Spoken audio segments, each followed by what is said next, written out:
Welcome back, enthusiasts.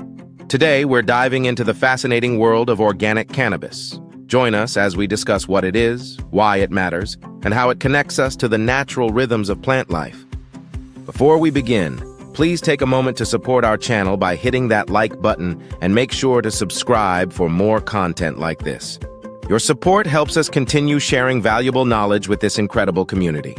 And as always, remember that this is an educational video, and any information provided is for educational purposes only. Now let's embark on this enlightening journey together. So what exactly is organic cannabis? Simply put, it's cannabis grown without synthetic chemicals, pesticides, or genetically modified organisms. Growing organically is more than a cultivation method. It's a journey that brings growers closer to nature, blending scientific knowledge with traditional practices. At its core, this type of cultivation mimics natural ecosystems. For example, in the wild, plants thrive in symbiosis with their environment, relying on the soil, microorganisms, and organic matter for nutrients and protection. Organic growing replicates this balance in a controlled environment, emphasizing soil health, biodiversity, and minimal human intervention. The foundation of organic cultivation is living soil, a vibrant ecosystem of microbes, fungi, and organic matter that sustains plant life. Acting as a natural nutrient factory, living soil is rich in biodiversity, with microbial life breaking down organic matter into plant-available nutrients.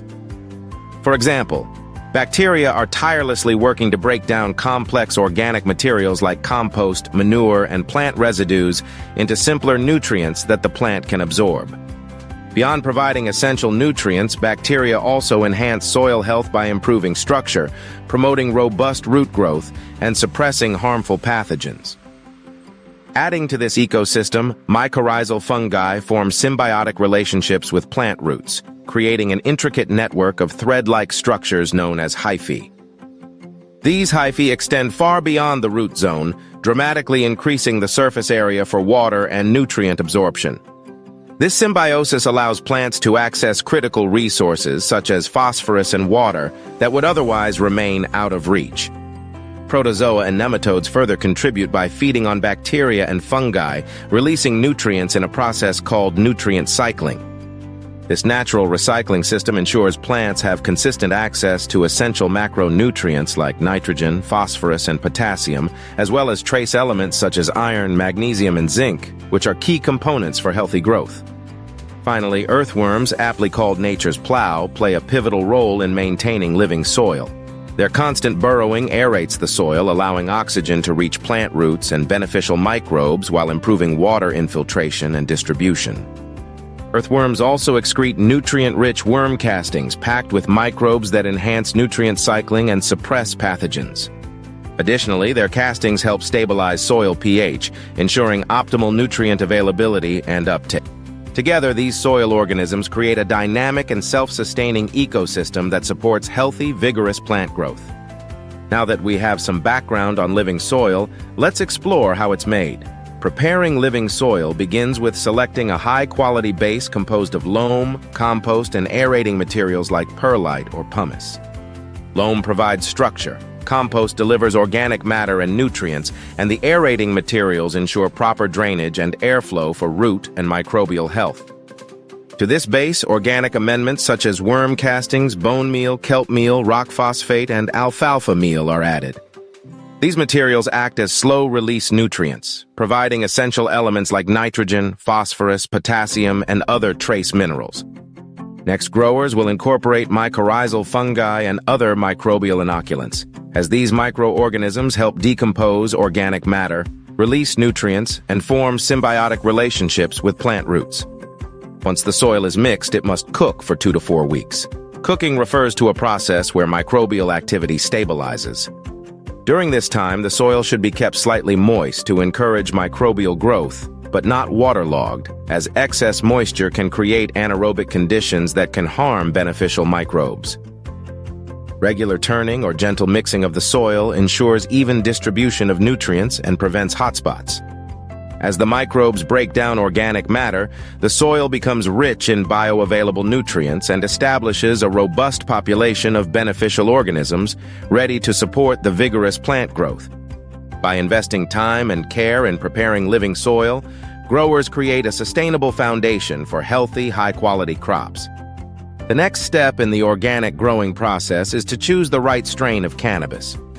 Remember, not all strains are created equal, and some are better suited for specific conditions. For example, if you're growing outdoors in a cooler climate, indica-dominant strains are often a safer bet because they tend to be hardy and grow into compact, bushy plants that can withstand environmental stress. Whether you're growing indoors or outdoors, pick a strain that matches your environment and your goals.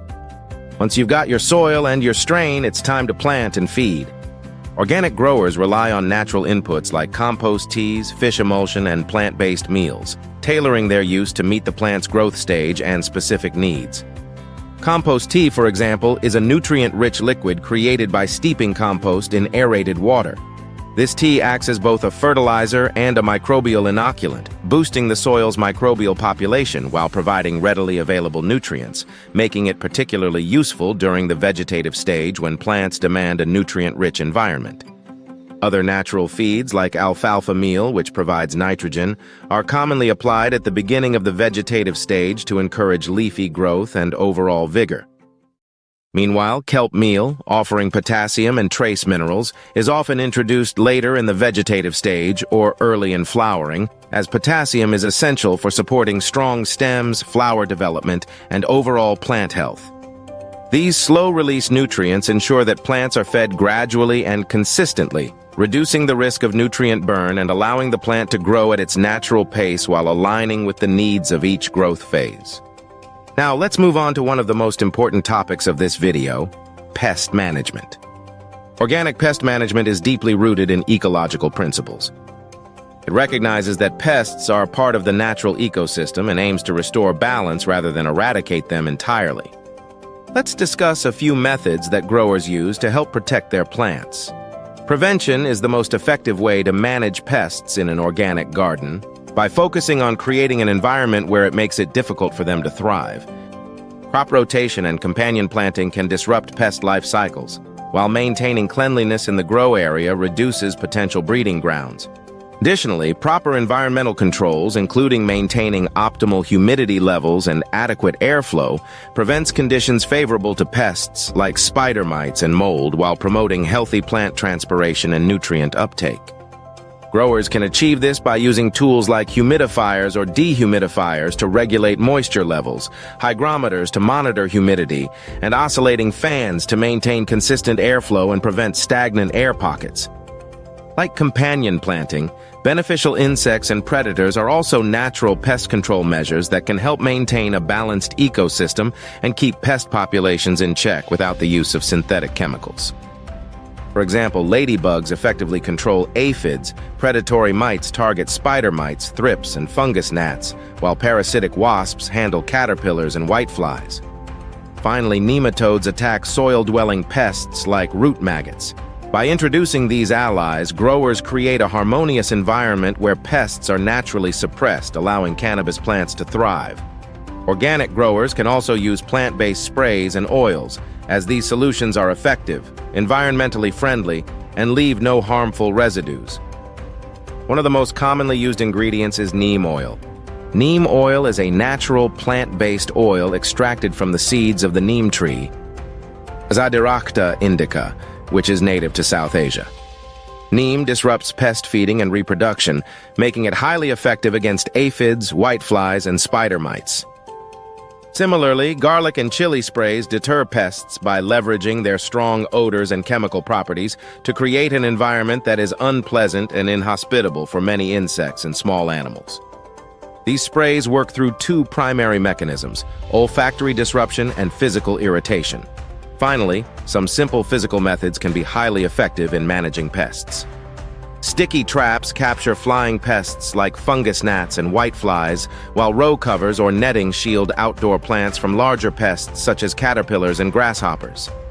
For smaller gardens, manually removing pests by hand is also a straightforward and efficient way to control infestations. These techniques provide practical, chemical-free pest control solutions. Beyond pest management, the organic growing environment offers additional benefits by enhancing the plant's natural production of terpenes and cannabinoids, which contribute not only to flavor and aroma, but also to the plant's resilience and defense mechanisms. Studies have shown that stress factors in organic environments, such as competition with other microorganisms or limited nutrient availability, can trigger the plant to produce more secondary metabolites, including terpenes and cannabinoids. These compounds are not only responsible for the plant's aroma, flavor, and effects, but also play a role in deterring pests and increased levels of terpenes and cannabinoids that may be attributed to the entourage effect. The entourage effect stems from the synergistic interactions between cannabinoids such as THC and CBD and aromatic compounds known as terpenes. For instance, myrcene, a common terpene in cannabis, is thought to increase cell membrane permeability, potentially improving cannabinoid absorption. Similarly, pinene has been shown to counteract THC-induced memory loss while offering anti-inflammatory benefits. And finally, limonene provides uplifting effects and enhances the bioavailability of cannabinoids. And there you have it, an in-depth look at the world of organic cannabis cultivation.